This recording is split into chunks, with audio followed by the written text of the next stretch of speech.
A e dini se një urdhër i vetëm i Skënderbeut ndryshoi rrjedhën e historisë son? Imagjinoni këtë skenë.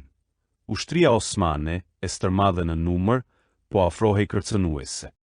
Ushtarët tanë, të lodhur e të raskapitur, po humbisnin shpresën përballë kësaj force të pathyeshme.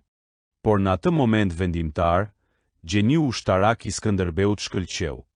Në vend që të tërhiqej, ai bëri të papriturën. Urdhëroi sulm të menjëhershëm.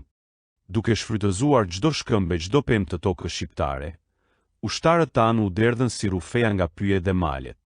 Osmanët, të befasuar nga ky manovrim i papritur, u gjendën të pambrojtur. Ajo që duke si humbje e sigurt u shndërrua në një fitore madhështore. Ja pse të huajt e quanin atleta i Krishtit. Ai nuk ishte thjesht një luftar trim, por një strateg i jashtëzakonshëm që e ktheu dobësinë në forcë.